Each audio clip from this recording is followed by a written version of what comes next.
Anonymous. The community room of the leisure centre buzzed faintly with fluorescent lights. A vending machine hummed in the corner beside a poster for Aqua Aerobics for seniors. The air smelled of chlorine, rubber flooring and instant coffee. A circle of folding chairs sat in the middle of the room. Everyone wore a name label and held a styrofoam cup. Mr. V. Pyram, tonight's facilitator, folded his arms. "All right, everyone, let's begin. Who'd like to share?" Cara Lud raised her hand. "Hi, I'm Cara." "Hi, Cara," the group echoed. "I almost slipped this week," she said. "Walked past the bar and grill. The smell hit me like a truck. I stood outside for a whole minute." A few sympathetic nods. "But I didn't go in.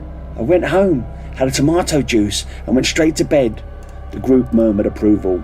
Mr. Pyram smiled. "That's real strength. Thank you. Just remember, if you give in to the craving, you only end up hurting others and yourselves." Next was Dave Pralvin, wringing his hands. "Hi, I'm Dave." "Hi, Dave."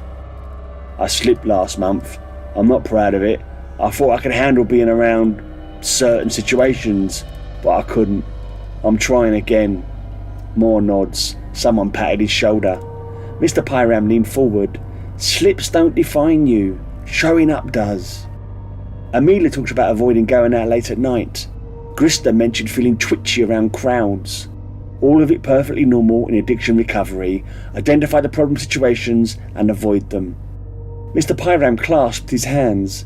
"Remember, cravings are not commands. You are stronger than your impulses." The group nodded, earnest and weary. Then the door slammed open. A man stumbled in, clutching a half-empty bottle of vodka with no cap. Vodka sloshed dangerously close to the rim. "Sorry I'm late," he slurred.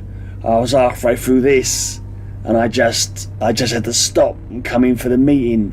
He swayed, rubbing his forehead. He sat heavily into a spare chair. Vodka splashed from the open bottle. Dave next to him flared his nostrils, catching the scent. "I had a bit of a situation too. Smashed a window on the way here." He pulled a cloth off his hand. A bead of blood rolled down his wrist.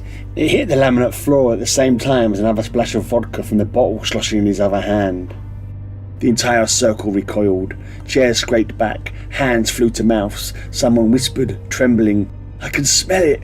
Another gagged softly. Mr. Pyram raised both hands, soothing.